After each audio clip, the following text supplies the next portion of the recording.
Bismillahirrahmanirrahim. Assalamualaikum warahmatullahi wabarakatuh. Alhamdulillah.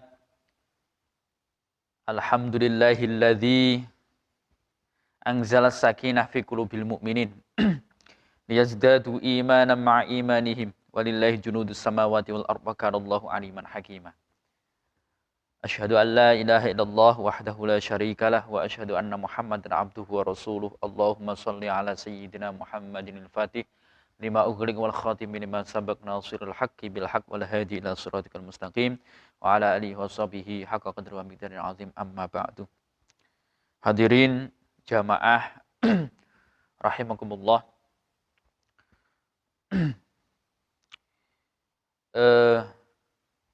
Di dalam Al-Qur'anul Karim ada ayat yang menerangkan tentang takwa. Yakni Allah berfirman, a'udzubillahi minasyaitonirrajim, wa may yattaqillaha yaj'al lahu makhraja wa yarzuqhu min haitsu la yahtasib. Di sini saya ingin menjelaskan sedikit tentang ayat ini. Kenapa? Karena beliau Al-Fadil Al-Alim Habib Muhammad bin Alawi Al-Idrus Sa'ad di dalam karyanya kitab Kaifa Takunu Ghaniyan, bagaimana cara kamu mendapatkan kekayaan.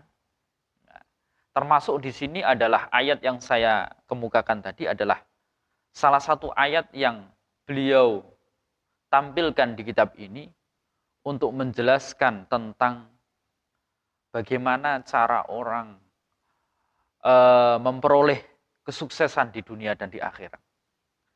Entah itu kesuksesan secara materi atau yang lain. Bahkan beliau menjadikan satu bab, yang mana bab ini menerangkan mafatihur rizki wa asbabul ghina. Jadi kunci-kuncinya rizki dan sebab-sebab seseorang mencapai kesuksesan atau kekayaan. Langsung saja, termasuk kunci rizki, kemudian sebab-sebab orang bisa menjadi kaya, menurut beliau yang pertama adalah takwa dan istiqomah. Yang pertama adalah takwa dan istiqomah. Lalu yang kedua menurut beliau adalah syukur. Takwa dan istiqomah, lalu yang kedua syukur, yang ketiga Al-Quran. 3 hal penting ini beliau tampilkan di dalam kitab Kaifa Takunu Ghaniyan untuk menjadikan suatu metode untuk mencapai kesuksesan di dunia sampai akhirat. Nah, saya bacakan ya. Hiya aqrabut thoriqin. Kenapa sih takwa dan istiqomah ini kok bisa menjadi sebab musabab atau kunci daripada rezeki, kekayaan seseorang? Karena ternyata istiqomah, ketakwaan, takwa dan istiqomah ini adalah cara menuju atau metode seseorang untuk mendekatkan diri kepada Allah, wa afdhalul wasail, dan ini adalah suatu wasilah perantara untuk litas hilil arzak, untuk mempermudah rizki atau pemberian Allah Subhanahu wa taala kepada hambanya. Bahkan di sini dikatakan wa taisiru kulli asirin. Takwa dan istiqomah ini bisa menyebabkan yang gampang, yang sulit menjadi gampang, yang sulit menjadi mudah, ini dengan takwa dan istiqomah. Karena sudah ada nas Al-Quran, firman Allah Subhanahu wa taala tadi yang kami tampilkan awal tadi, kami ulang lagi, wa may yattaqillaha yaj'al lahu makhraja wa yarzuquhu min haitsu la yahtasib. Dan Allah berfirman, wa allawistaqamu ala tariqati la asqainahum ma'an ghadaqa. Barang siapa yang bertakwa kepada Allah, maka yaj'al lahu makhraja. Allah akan menjadikannya jalan rizki.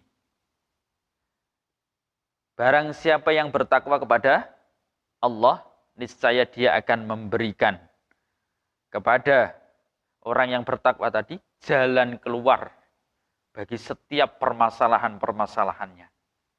Dan Allah memberikan rizki min haitsu la yahtasib, dari arah yang tidak disangka-sangka. Masih kurang jelas? Yakini. Ayat ini yakini. Karena ini dawuhnya Allah, firmannya Allah, yakini. Barang siapa yang bertakwa, Allah akan memberikan solusi-solusi dari setiap permasalahan-permasalahan kehidupan. Entah di dunia dan di akhirat. Dan barang siapa yang bertakwa, Allah janjikan akan dipermudah rizkinya. Rizkinya mudah, rizkinya lancar. Dari arah yang tidak disangka-sangka. Alhamdulillah. Tinggal kita ini sekarang. Tinggal kita meyakini, mengimani ayat ini. Lalu Allah Subhanahu wa taala di dalam firman-Nya, wa allaw istaqamu 'alat thariqati la asqainahum ma'an ghadaqa. Ketika mereka sudah selalu istiqomah atau mampu untuk istiqomah dalam ketaatan kepada Allah, dalam bertakwa kepada Allah, menjalankan agama Islam, niscaya kami, kata Allah, akan mencurahkan kepada mereka air yang cukup. Air yang cukup. Lalu Habib Sa'ad ini mengatakan wa maknal istiqomah. Itu tadi takwanya. Tinggal istiqomahnya. Takwa itu mudah mungkin kalau sekali dua kali. Yang sulit istiqomahnya. Karena al-istiqomah khairun min alfi karomah. Keistiqomahan itu adalah jauh lebih tinggi derajatnya daripada 1000 kemuliaan, 1000 karomah. Wa maknal istiqomah tarkumanuhi ta'an huwa fi'lu ma umir tabihi. Makna daripada istiqomah ialah meninggalkan hal yang dilarang serta melakukan perintah Allah Subhanahu wa taala. Istiqomah adalah meninggalkan hal-hal yang dilarang oleh Allah. Sama sih. Sama yang dimaksud di sini, yang dikehendaki oleh Habib Sa'ad di sini, Habib Muhammad Sa'ad adalah takwanya. Takwa yang disertai istiqomah. Bukan kok takwa sekarang, takwa besok, enggak. Tapi takwa terus belajar istiqomah. Ini yang menyebabkan orang itu akan diberi rizki yang lumintu. Terus menerus oleh Allah. Karena Allah itu tidak tega melihat hambanya, dibiarkan begitu saja, kesulitan. Toh padahal hambanya ini senantiasa takwa kepada Allah. Nah, sebaliknya, orang yang tidak mampu, orang yang tidak mau takwa dengan istiqomah, artinya apa? Maksiat. Yaitu yuridul kufri, baridul kufri, fal ma'asi, baridul kufri, wa muzilun ni'am. Arti sebaliknya, ketika orang atau ketika kita tidak bertakwa kepada Allah, tidak menjalankan ketaatan kepada Allah, artinya kita sudah maksiat kepada Allah. Nah, ketika sudah maksiat kepada Allah, artinya kita sudah mendaftarkan diri kita untuk siap-siap masuk ke lembah kefakiran, kesulitan di dunia dan di akhirat. Tidak hanya di dunia saja, tapi di akhirat. Oh, berarti ternyata kemaksiatan itu yang menyebabkan Allah murka kepada kita. Allah murka kepada manusia sehingga hidupnya dibuat sulit. Kelihatannya mewah, tapi susah. Kelihatannya kecukupan, dilihat, tapi susah. dalam hatinya tidak ada ketenangan. Al-ghina ghaniyun nafsi. Kaya itu di dalam hati, bukan kok di kasat mata. Banyak orang yang kaya harta, berlimpah, tapi hatinya kosong, hatinya susah. Tapi banyak juga orang yang kelihatannya sederhana, tapi santai, kehidupannya santai. Ibadah bisa jamaah di masjid, bisa ngaji Al-Quran, bisa ngaji kemana-mana. Justru kalau kita pahami, ketika orang itu semakin kaya, semakin disibukkan oleh kekayaannya. Ketika orang itu semakin naik pangkatnya, semakin disibukkan oleh pangkatnya. Bahkan keluarganya saja tidak keurus, tidak kepikir. Makanya bagi kita bersyukur, yang saat ini kaya ya bersyukur dan berusaha untuk senantiasa biar bagaimanapun tetap sholat, tetap taat kepada Allah. Jangan sampai meninggalkan ketaatan kepada Allah Subhanahu wa Ta'ala. Yang belum dikasih kesuksesan, berlimpah kekayaan misalkan, tapi tetap bersyukur. Syukur dengan apa? Alhamdulillah, dengan Allah memberikan takdir saya saat ini, saya bisa jamaah, saya bisa ngaji. Meskipun uang kadang ya punya, kadang nggak punya. Tapi syukuri, itu memang takdir Allah. Banyak hikmah di balik itu. Hikmah kebaikan jika kita mau berpikir. Jangan mengikuti hawa nafsu sesaat. Baik hadirin rahimakumullah, pemerhati channel A'abili yang dirahmati Allah Subhanahu wa Ta'ala. Di dalam syair dikatakan, idza kunta fi nikmatin far'aha fa innal ma'asi tuzilun ni'am. Idza kunta fi nikmatin far'aha. Seorang penyair mengatakan, jika kamu berada dalam satu kenikmatan,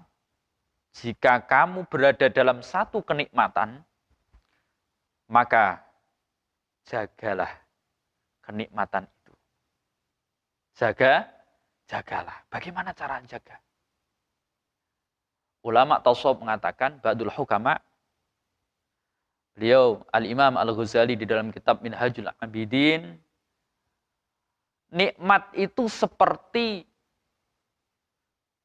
hewan, binatang buas. Nikmat itu seperti binatang buas. Binatang buas ini jika kita tidak tali, maka dia akan lari. Sama dengan kenikmatan yang terdapat pada diri kita. Ini harus kita punya tali. Talinya apa? Syukur. Mensyukuri. Syukur kok tidak hanya alhamdulillah saja. Tapi makna syukur di sini adalah ketaatan kepada Allah Subhanahu wa Ta'ala. Yaitu takwa kepada Allah Subhanahu wa Ta'ala dengan istiqomah. Ini adalah talinya, kendalinya nikmat. Takwa. Karena makna dari syukur hakikatnya adalah takwa kepada Allah. Fa innal ma'asi tuzilun ni'am. Karena kemaksiatan itu menghilangkan berbagai nikmat. Kalau kita tidak mau bersyukur, artinya tidak mau mengikuti perintah Allah, mengikuti aturan-aturan Allah, maka nikmat itu akan dicabut oleh Allah. Kelihatannya banyak kemewahan-kemewahan yang ia miliki, tapi nikmatnya dicabut. Nikmatnya saja. Bukan kok wujud. Banyak kan orang punya miliaran, uang miliaran, tapi nikmatnya dicabut. Susah. Nikmat itu di mana sih? Nikmat ya di hati. Hati, senang. Oleh karena itu, ayo, jika kita pengen menjadi orang sukses, menjadi orang kaya di dunia dan di akhirat, takwa dengan istiqomah. Karena takwa dengan istiqomah ini sudah termasuk syukur. Bahkan beliau Al-Habib Muhammad Sa'ad mengatakan, ayyuhal akh al-karim, mengajak mengajak kaum muslimin, mengajak santri-santrinya yang mulia, man huwa ghaniyun yatamatta'u bi ni'amin wa huwa muqimun 'alal ma'asi, lakin hadhihi la tadumu tawilan hatta tasira niqaman fil hayati qabla al maut, khususan al kabair minha kal uquqi waz zina wa akli amwalin nas bil batil ila akhirih. Wa qad syahadna dzalika bi a'yunina wal hayatu madrasatun. Jadi gini, beliau Al-Habib mengatakan, wahai saudaraku, engkau telah melihat orang kaya bersenang-senang dengan berbagai kenikmatan yang kita lihat. Padahal ia rajin bermaksiat. Banyak kan fenomena-fenomena orang kaya, kelihatannya nikmat gitu hidupnya. Padahal mereka nggak sholat. Nggak ada ketaatan pada mereka. Tapi kenapa kok Allah malah justru memberikan kenikmatan kelihatannya? Akan tetapi kenikmatan itu tidak akan berlangsung lama. Ketahuilah, kenikmatan itu tidak akan berlangsung lama. Pol-polnya, mentok-mentoknya di dunia. Itu hanya sementara, tidak sampai tua. Kalau tua udah berkurang, bahkan hilang. Begitu. Jadi sementara. Makanya jangan aneh, jangan merasa aneh, jangan apalagi sampai iri ya sama orang lain yang nggak pernah sholat, tapi kok kemana-mana kok bisa, mau makan ini bisa, makan itu bisa. Nggak usah iri, nggak usah kepingin hal yang seperti itu. Justru kita harus pengen meniru pada orang-orang yang bisa menjalankan ketaatan kepada Allah Subhanahu wa taala. Jangan iri, karena iri itu tidak boleh. Kata Rasulullah, iri, semua hal itu nggak boleh diiri, kecuali dua hal. Dua hal yang boleh kita iri, boleh kita hasud. Apa itu? Yang pertama adalah rajulun atahullahul Qur'an, yaitu orang laki-laki atau seorang yang bisa membaca Al-Quran, kemudian mengamalkannya di siang malamnya. Ini boleh kita iri pada orang seperti ini. Kita lihat nih, ada tetangga kita, dia pintar ngaji, menjalankan syariat agama Islam dengan baik, ketakwaannya luar biasa. Nah, ini kita boleh iri seperti ini. Irinya bagaimana? Iri untuk kita supaya bisa seperti itu. Bukan kok iri menggulingkan dia supaya dia tidak bisa istiqomah. Enggak, salah. Tapi irinya adalah iri menggugah diri ini untuk bisa seperti itu. Atau bahkan lebih. Nah, ini boleh. Kemudian yang kedua, yang boleh diiri lagi, yaitu ketika rajulun atahullahul mala. Ketika Allah Subhanahu wa taala memberikan kepada seorang harta benda, kemudian harta benda ini ditasarrufkan di jalan Allah. Diinfakkan dengan cara yang benar. Dizakatkan dengan cara yang benar. Disedekahkan dengan cara yang benar. Nah, gitu. Ada orang kaya, dermawan dengan ilmu. Ini boleh kita iri pada orang ini. Hanya dua hal ini. Orang yang punya ilmu, bisa membaca Quran, bisa memaknai Quran, kemudian ketakwaannya istiqomah, ini boleh kita iri. Yang kedua, orang yang dermawan. Sehingga kita melihat, ya Allah, orang itu kok dermawan ya. Saya seandainya ya Allah, Engkau berikan rezeki yang melimpah seperti orang itu, aku pengen seperti orang itu menjadi orang dermawan. Niatan seperti ini saja, ini dicatat oleh Allah Subhanahu wa taala, sama persis pahalanya. Ini di dalam kitab Risalatul Mu'awanah karya Sayyid Abdullah bin Alwi al-Haddad dikatakan seperti itu. Ketika seseorang melihat orang lain, orang kaya, dermawan, kemudian dia punya niatan pengen menjadi orang seperti itu, maka dia dicatat pahala seperti orang yang dermawan itu.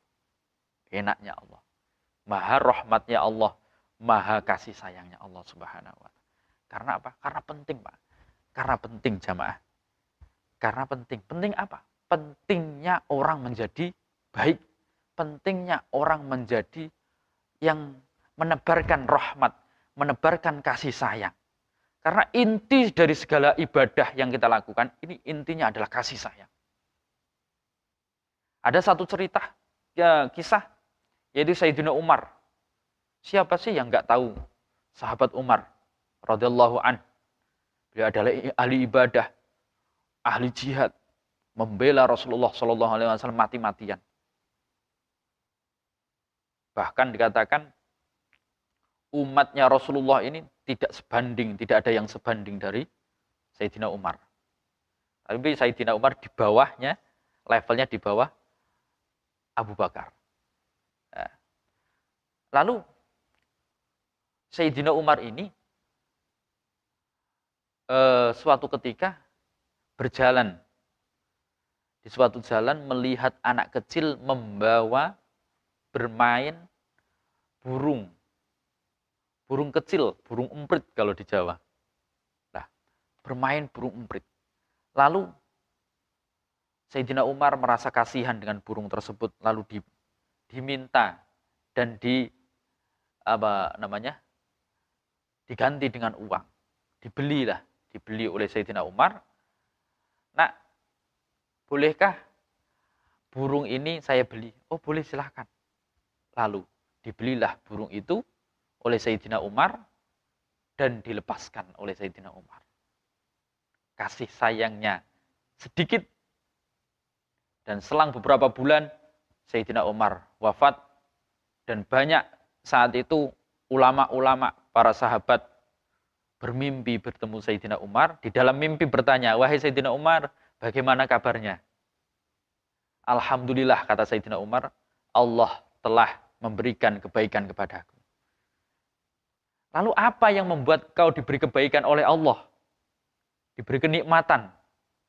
Apakah karena puasamu? Oh tidak, kata Sayyidina Umar. Apa karena kedermawananmu? Oh tidak.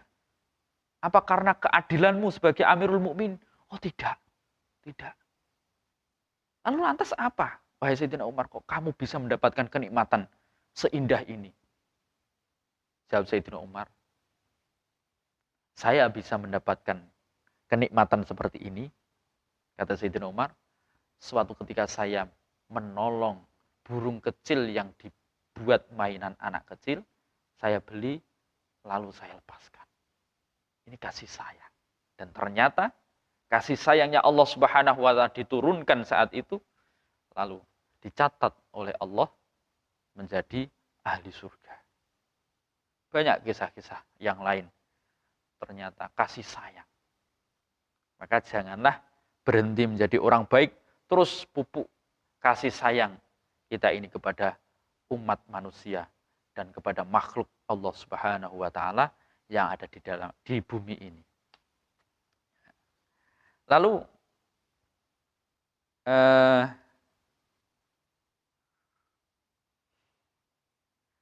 Habib Muhammad Sa'ad mengatakan pentingnya takwa, istiqomah dalam ketakwaan ini karena ini adalah kunci rezeki dan sebab-sebabnya orang memperoleh kekayaan, memperoleh kesuksesan, tidak hanya di dunia namun juga di akhirat. Kalau sebaliknya, ketika orang itu bermaksiat, maka Allah pun akan murka. Karena hakikatnya manusia ini diciptakan untuk beribadah. Beribadah itu makna simpelnya adalah anut. Kalau bahasa Jawa anut, ngikut kepada pencipta, mengikuti aturan-aturan. Ikuti aturan-aturan yang diberikan oleh sang pencipta. Kita kok nggak ngikut, ya siap-siap nikmat akan dicabut oleh Allah Subhanahu wa Ta'ala. Lama dekat atau lama akan dicabut oleh Allah nikmat-nikmat yang ada pada diri kita jika kita tidak bertakwa kepada Allah, tidak taat kepada Allah Subhanahu wa taala. Lalu yang selanjutnya bersyukur. Lalu yang ketiga membaca Al-Qur'an. Kunci sukses 3 hal. Yang pertama tadi apa? Takwa dengan istiqomah. Tadi sudah dijelaskan panjang lebar. Adapun yang kedua dan ketiga yaitu syukur dan membaca Al-Qur'an. Mungkin di kesempatan yang lain kita sambung. Mudah-mudahan bermanfaat ya. Silahkan, mari saya mengajak pada para hadirin, pada pemirsa untuk senantiasa bertakwa kepada Allah Subhanahu wa taala dengan istiqomah. Belajar, kalau belum misalnya istiqomah ya belajarlah. Belajar terus belajar. Belajar mendekatkan diri kepada Allah Subhanahu wa taala. Tidak ada kerugian sedikit pun ketika manusia ini mendekat kepada Allah Subhanahu wa taala. Adanya adalah kebahagiaan, kebahagiaan dan kebahagiaan. Demikian yang bisa kami sampaikan. Kurang lebihnya mohon maaf. Mudah-mudahan bermanfaat pada kita semua, lebih-lebih kepada saya sendiri pribadi. Billahi taufiq wal hidayah. Wassalamualaikum warahmatullahi wabarakatuh.